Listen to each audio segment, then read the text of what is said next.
What's good, y'all? I'm your host, Mariah Rose, and I am so excited to bring you a very special episode of Revolt Sports Weekly.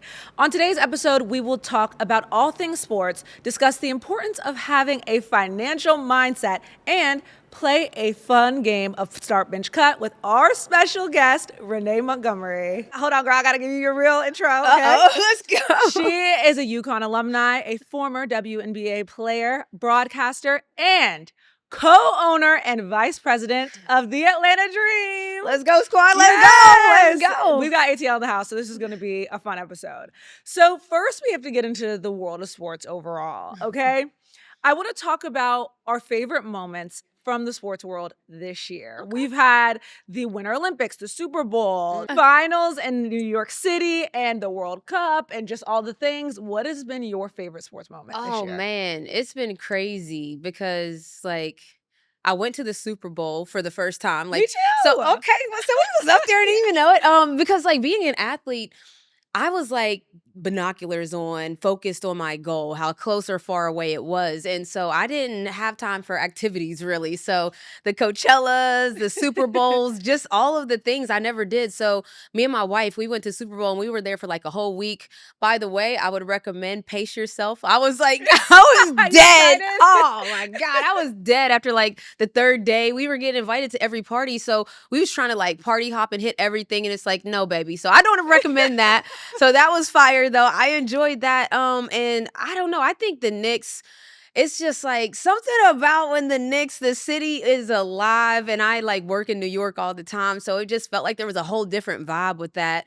And again, my whole team around me, I feel like they're all from New York. I don't even know how that happened now that I think about it, but I'm getting everybody t-shirts and everything to celebrate. So that was a vibe. So yeah, it's been a crazy sports run right now. And of course, the money. I mean, where the money reside, where the money reside. That's just, it's I played the game. I gave everything to the game. So to be able to see that happen, I was just so happy for the players. Yeah, I would agree about the NBA Finals overall. I felt like it was a passing of the torch moment that we really needed, because I felt like as a fan, people were getting really depressed with this looming LeBron is going to retire, and then it's going to be Steph and KD. Oh, but wait a minute, LeBron, though. No, but he's still going. I mean, he just signed with Philly. I know. So you got Maxey, LeBron, you got Joel Embiid, and then Jaylen Brown just came over there, and I'm a huge fan of Jaylen Brown. So I know Philly feel like they up right now. Oh my gosh. I know, they going crazy. As if their fans needed something else to I can't. I'm so happy for him. And LeBron was like, hold up, don't write me off yet. But with that era coming to an end, I feel like fans were like, who's next? Who's going to be the next face? What's going on? And this finals being so much fun, I think gave us all something to be positive about with the future. But of course, I think the best moment of the year had to be the money. I mean, I just look at it. I know it. I just look at it as growth, man. I didn't know it was going to happen this quick either, but it's right on time. I mean, it's deserved. And where the sport is heading, I mean, there's broadcast partners. USA Sports is a new broadcast partner. You got CBS, ESPN, Prime. Yeah. I mean, that's real money. I hope people understand that that's where the money comes from. It's not speaking of the fans in the comment section, they probably didn't think it was going to happen, because they're probably looking at they're thinking attendance at games matters and merch sales and all of those things. While they do matter, the media rights deals is what makes the real money. And with all these new partners coming in, yeah, it's time. Yeah, I feel like going from being a player to being an owner, do you have a different mindset about, where the money is coming from, why the money is so deserved? I know, I mean, I'm tired. Of course I deserve the money. But in the seat you're in now, how do you view that differently? Yeah, I just view everything different in the seat I'm in now, even to the point where when we first became a part of the ownership group together, we wanted to do so much right away. And we realized, dang, it does take time, and we do have to follow the rules. It's a process, but it has been a learning curve for me, and just how the sports business, not even just the WNBA, but sports business in all leagues, how it works. Yeah, and I'm going to pick your brain about sports and finance in a minute, because you have so much valuable information and insight on that. But speaking about our favorite sports moments of this year, what is something coming up that you are looking forward to? Oh, I would say FIBA is coming up this year. So in September, I'll actually be calling the games. Yeah, well, I'll be in the studio. Yeah, so like, and it's gonna be on Turner. I always look forward to international play because if you paying attention, France on the women's side is a scary team. So I mean, it's always USA 10 toes down. I always think that we are ahead. But our gap of how far we've been ahead on international teams, I know people see it shrinking. And so it's exciting. So I'm looking forward to FIBA for sure. Yeah, on both sides of it, I felt like France, it's like, what's going on? Yeah, And oh you yeah, gotta on the play like men's side Gabby, too. or like, and then you got to play like Wemby. You got so many players that you're like, Facts. what are they feeding them over there? Exactly. They are built like just supreme athletes. They're literally avatar bodies running around. It's like, it's insane, the prototype. But also looking forward to WNBA finals because, Yes. or even just playoffs. Let me not even skip to the finals because I don't think there's a clear favorite. Like if somebody had to bet the house on it, I don't think they would be confident because everybody is like so at this parity and everything is so equal. And so I don't know. I'm looking forward to those matchups. I think it's gonna be crazy. Yeah, I was interested to see how things were gonna fall after everyone was a free agent. Yeah. And, I was interested to see how things are gonna fall, but it feels like this year it's like every team has so much talent but that's how you want it to be, right? You don't want to know Facts. who's gonna win at the end. What movie is good when that's the case, Exactly. right? We don't know the ending of this story at all. And even just regular games, it'd be like on a regular Wednesday matchup. And it's like it was a triple overtime and stuff. So yeah, I'm here for it. How does it feel? I know for me as an Atlanta fan, I'm happy. Okay. I'm happy this year. I mean, like, I feel like there's a brand new energy. I mean, we were in the playoffs last year. It's not like, we were, scrubs. But like, how are you feeling about the Atlanta Dream this Man, year? I love this squad. So you talked about free agency, and that was for us. We brought back our whole core, which is hard to do when everybody's up for contract. So shouts to our GM, Dan Padover, who is like obviously one of the best in the business. He's won executive of the year before. But not only that, but we brought our core back and then we added ATL Barbie. And so it's like, the energy is high because I know the fans love Ryan. I know the fans love Big Al and Bree and all of the players that we have. And then you add her to the mix. And it just like it's you in the A. What's the energy? Like you tell them, then I ain't got to say what's the energy like in the A. She was like the perfect puzzle piece to a puzzle that was already so fun and so dynamic and like a team that people loved. Yeah. But I was like, you know what? Seeing Angel in Atlanta, they should have been like this the whole time. I feel that. It feels like it was like a Yeah. perfect fit. Like when I hear her interviews, I'm so happy. Like especially our staff. Shouts to like Brooklyn and all of them who like as a player, I need to hear that we're taking care of our players. For Right. me, it's like it's a must. And so hearing our players talk about the organization and how much they love it, that's a big kudos to our basketball ops and how they're treating our players. So yeah, no, Angel, she's home now. Yeah. Honey, she's home. So let's go. I love it. I want to know more about your financial mindset and your business mindset. Obviously, going from being a player to a part of an ownership group, you have learned so much and have such an interesting perspective. Transitioning from player to owner, what was that experience like and what made you want to go in that direction? Oh man, that transition was crazy because y'all know how free agency is. Y'all know how tampering is. So I went from like having players that I played with in college, like a Tina Charles, to now she's a free agent coming to my team. And so during the process, I can only talk to her at certain times. And it's a different dynamic because it's like, I'm still me, like when your title changes overnight, it's not like you wake up and you're a different human. Right. It's just like my title now says team ownership. And so my team, my friends that were on the team now play for the team so it was crazy. Like just to say the least, it was crazy. Not to mention just having LeBron and his team involved in me going from player to owner. And then during that transition, I had a documentary that was getting filmed. So I have a camera following me around. So it was insane, but I'm glad for it all, like, and shouts to my wife because she started like filming me around the house all the time. And I'm like, leave me alone. And she's like, nah, I'm going to document this because this is history. Right.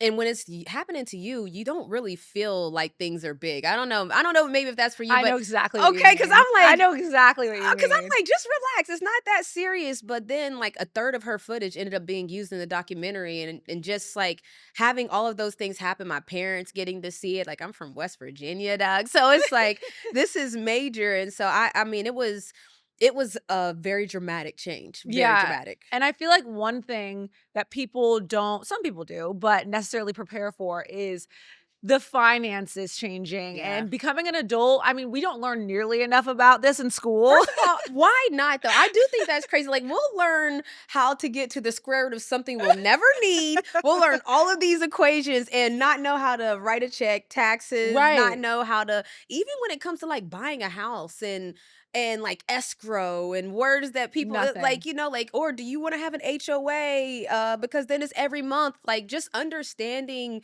literally being an adult. Like I call Right. it adulting, which adulting sucks all the time. Now I think about it. All adulting is like people taking your money, really. Right. But yeah, like I really do think that those should be things that you have to learn in high school. Like Right. because everybody hopefully goes through the process of having to either rent, buy, sell, and just being a business human is like a part of life. And so I really do think that we drop the ball a little bit when we don't do Oh, that yeah. with teach people that. I know for me, a big thing in adulting has been like the vocabulary that you just don't know. Like Facts. certain words that I'm like, am I stupid that I don't know this? But nobody ever taught me. No, and you're not stupid, Right, by the thank you. way. Like, Thank you. let's be clear. After 11 years in the W, when was your moment where you realized, okay, I need to get my financial mindset together? Ooh, I think I'm a frugal human. I'm not gonna say I'm very frugal in general. Like I would call myself a minimalist. Like I've never really been the type to wear a lot of designer. I'm not the type to blow a bag for no reason. Like how they say blow a check and get it right back. It's like no baby, no baby. I want to get my check and keep it and get another one right back. Like it's like I've never been that blow it type. So I think that I've always been good with my money, which also put me in a good position when I did retire to be able to invest in companies, invest in myself, and invest in like my home life. So I think I've always been frugal, even when we're just getting our little bit of per diem. You know what I'm saying? Yep. I'm counting them. All right, they gave me 500 in per diem.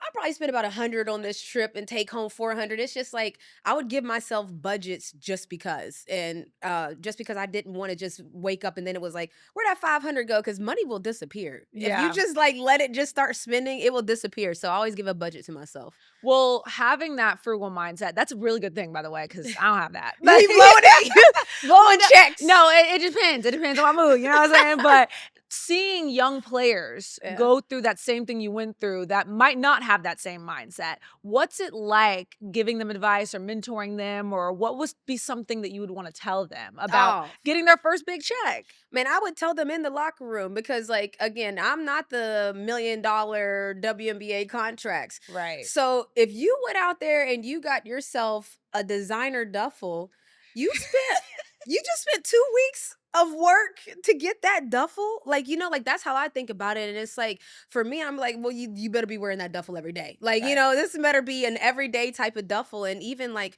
for me, like I started my clothing line C-Suite 21, and it was more of a mindset of like, luxury is what is in the material. Like you don't need a name brand. I would always tell them like, what you like about that bag? Like, and what you like about what you got? And then they would like tell me like, I'm like, you could get that same type qualities in another brand that doesn't have that name on it if that's what you like. So I be trying to like tell them like there's different ways to flex. Like if you want to have a fashion sense, you can do that. It doesn't have to be designer head to toe. You can be a fashionista and rock it however you want to rock it. So that's kind of just what I would tell them. Like if you really like the look, get the look. You don't have to get the brand. So yeah, once you start reading that composition level or label, you're like, I spent that much money. Exactly. And you could probably get better quality for cheaper, but I digress. That's a whole nother thing. But exactly. Yeah, that's definitely what I would tell them. How do you feel with the positive shift with the players and the game and everything going on for them financially?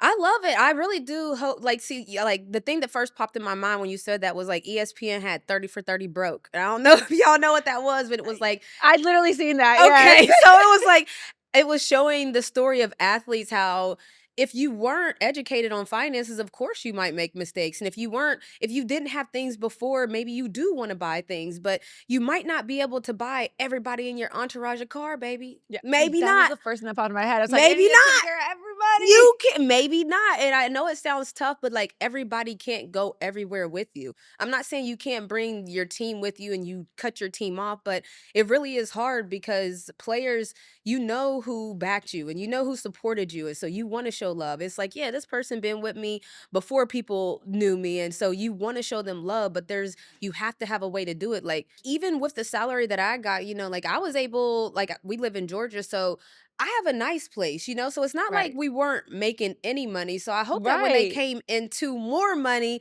that this is now, I'm not gonna call it play money, but investment money. And like, cause you see people like Kevin Durant, I think he did amazing with his brand. He built Boardroom, he's investing in all kinds of companies at the ground level. He's rich forever. Steph Curry's the same. And you hear like even LeBron, he's Liverpool now. He got more Yep. investment. So that's what I hope to see from the I WNBA mean, players. you're literally that. My literal job was to help other people win. Like I'm trying to literally assist my teammates and literally run the team to make sure that it's functioning at the highest level and not just me functioning at the highest level, like literally our team. So what I see going on right now is just like, I want them to run it up. Like, I'm like, y'all better run it up right now, especially right now where it's like, energy transfers and moves, but right now there's a lot of energy on the WNBA. And I don't care if you're like a starter or somebody that's coming off the bench, like there's so many eyes on the WNBA that I think everybody can eat right now. So yeah, I'm trying to see the girlies run it up. Yeah, everybody can eat without taking food out of each other's mouths. Big I don't know why facts. everybody, has that Big confusion. facts. And if there's not enough to eat, then get a new plate. Like And I'm just share. saying, yes, We'll I'm figure it just, out. I really just do believe in that. Like I just like even because in sports television and in sports in general, usually there's only like one woman at the desk, or there's Yep. like there's a world that we live in where it might. The way it's set up might make us want to have to feel like we have to compete, but I don't really think it's like that. Like even if there's one seat and you got it, it's like, well, I'm glad you got it. Then you better turn up so that they can get us 2 seats next time. So Right. that's how I look at it. When I get a seat, it's like, all right, I got to do good so that maybe they'll have 2 of us in here next time. Amen. I love that. Oh, the energy around the W is so positive, and bringing up the one woman at the desk, like growing up, that's what I was used to seeing. And now when you watch the W, you can see 4 women at the desk. Oh, big facts. In the W, yeah, you're gonna see it. Like usually, I was talking about when I cover men's sports. Too, Oh, yeah, but yeah. But in the W, I mean, I sit at a desk. There's so many with opportunities. Lisa Leslie. I sit at a desk with Shamiqua Holsclaw. I've sat with Dawn Staley at the desk. So like, yeah, I sit beside legends literally all the time. Teaspoon, I sat at a desk with her. So, and that's another thing too. I hope that with all this attention, that people start to learn more about our legends because they laid the foundation. They was hoopers. Yeah, I completely agree. I just got back from listening to Lisa Leslie speak, and like I fangirl every single time I see her. It's like she was really her, and Cheryl Swoops. Like you look at the Facts. past, and this wasn't the first time that the W experienced a boom. I think a No. lot of people forget Nah. that. 96. Come on, like listen, Yeah. let me just educate the people because this was my era. So I was born in 86. The WNBA, well, I would say the Title IX Olympics happened in 96 in Atlanta, where we Yes. at, by the way. And I remember them on Martin. They had the Nike commercials that was Mhm. all over everything. Swoops was literally best friends with Michael Jordan. So it was like if you was looking at Mike, I was looking at Cheryl Swoops. And so it was like, yeah, people don't remember that era. They think that like this is the first boom. So I'm glad you said that because it was really booming in the beginning when it launched. Oh yeah, yeah. I watched like the game. I'll see Lisa Leslie like acting. I'm like, what is that? Facts. Like, they were doing it. So I'm like, I think people forget that it hasn't always been like, oh, there's a random boom and blah blah blah blah. Like they Yeah. were popping. So I want to play a game of Start Bench Okay, Cut. let's get it. I love Wait, a what's the game. game? So it's Start Bench Cut. So we Uh-oh. are basically going to decide our favorite to least favorite moments Okay, during great. an athlete's rookie season in the league. Okay. Okay, great. Because I was about to say, if you about to say start bench cut players, Oh no, I was wouldn't gonna do be that. nervous. No, we starting everybody. You know what I'm saying? Love I would it. never do that. to Love you. it. Thank you. So start your favorite and most exciting moment for a rookie. Some examples: maybe their first smart big purchase, how they give back to the community, brand deal, seeing a kid become an adult, those kind of things. So my favorite moment for a rookie. Yes. I mean, just because it's top of mind right now, I think what Olivia Miles is doing at her rookie season, She literally is a starter this year. How she's carrying her team and herself is fire. But I also, it would be hard not to look at what Angel Reese did her rookie season with all of her brand deals and just manifesting the life that she sees herself as. I mean, like, you can see yourself as one thing, and maybe the world doesn't give it to you or you don't go get it, but Angel is exactly who she thinks she is. Oh, Like, 100%. she is 100% Bayou Barbie, Chi-Town She's Barbie, literally a ATL Barbie. Barbie, and now she has her own Barbie dropping with Mattel. It's like she is who she thinks she is. Yeah, I completely agree with that one. I mean, because I didn't get to experience that era firsthand, getting to experience Angel Reese Man. doing all of these things that every little girl dreams of doing. I mean, the Vogue cover, it's Victoria's just Secret supermodel. It's like, I got mail like that was the Victoria's Secret. You know, they send you little codes that you get a discount. Yep. Why is Angel on the front of it? I'm like, hey, yo, this is getting crazy. Yeah, I think the brand deals and everything that's my favorite too. So let's bench maybe a story or a moment for a rookies that you're interested in, but we can revisit another time. Oh, bench it to revisit another yeah, like time. something that you're interested. So some examples. Give me something. Maybe not always being the best player on the team when you first join, right? And having to learn from older players and that sort of thing, or how they can handle conflict, or those kind of lessons you have to learn when you're a rookie. Yeah, I mean, I think I want to put a pin in and bench pre-NIL rookies and post-NIL rookies and just see how that Interesting. plays out. I think that because these college athletes were able to pretty much become businesswomen in college, I really believe that obviously the finances help, but I just really want to see what that looks like 20 years from now. So basically, actually, we don't even have to do the pre.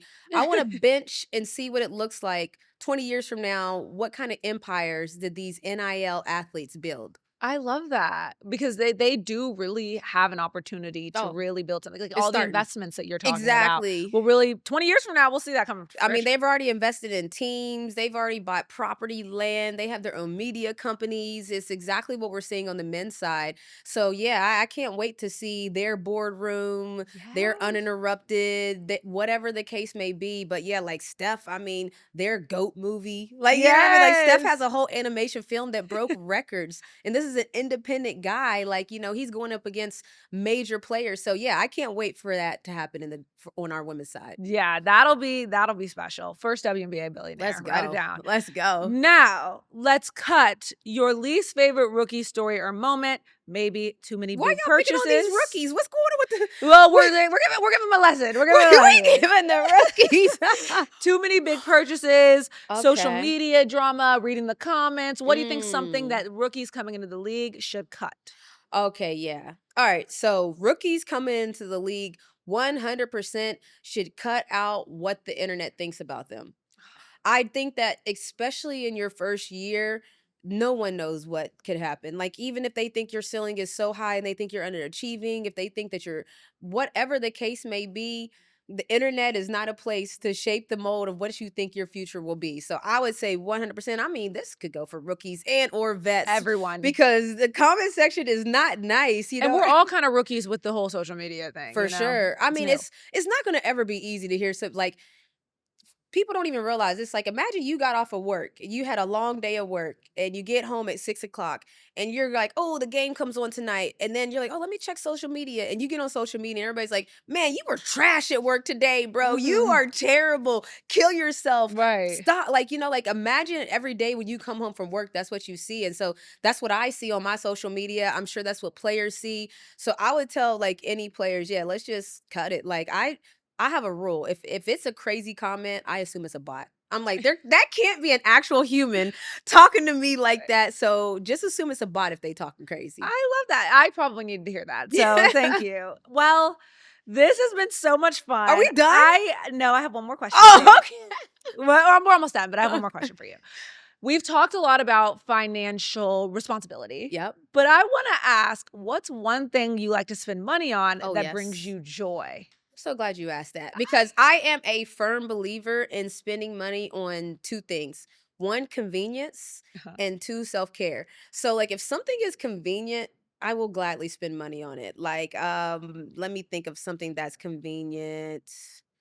I'm drawing a blank right now. Food delivery? First of all, I should have invested in DoorDash. Baby, they got all the coins. Now, I'm gonna tell you right now. And they're mine. Yeah, they're getting them from me. As a Yeah. player, too, I wish they was, because I was getting Oh. Chipotle every day, every time when I was an athlete. But now, yeah. So basically, Uber Eats and DoorDash, I should have invested in those. That's perfect. That's convenience. And then self-care, like I regularly get massages. Like as an athlete, we get massages as like body maintenance, but now I get a massage as like mental maintenance and just self-care. I have a friends trip that we go on. So first, my friends trip, it was me and two of my other friends, Lisa and Talita, and we would go because we were single and we would have a blast. And now we're all older and in relationships, and so we call it our "Why Did I Get Married" retreat. And we go, and every year we spend good money to go on nice vacations and enjoy each other's company. And so it is like we literally put money aside for our trips because we want to be able to just enjoy and have a luxurious trip. So I will always spend money on vacation, and I will always spend money on convenience. Traveling and food. I'm the Yes. same way. I Yes. think, why work so hard if you can't get a good meal every once in a while That part. and have a vacation? You're not going to want to keep grinding in the way that you grind if you never give yourself a fun day to, Facts. travel, eat, do all the things. Facts. So. And I'm terrible too, because it's like I need to learn how to be on vacation.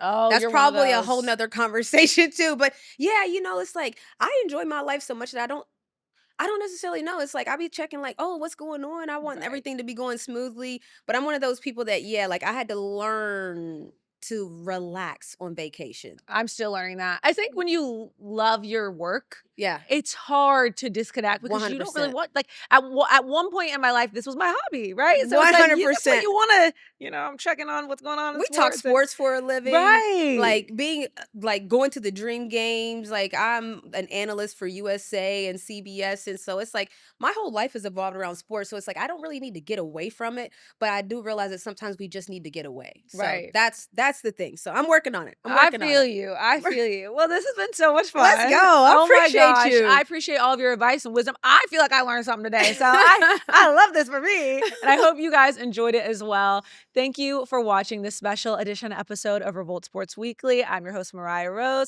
And make sure to subscribe to us on YouTube at Revolt Sports. Bye.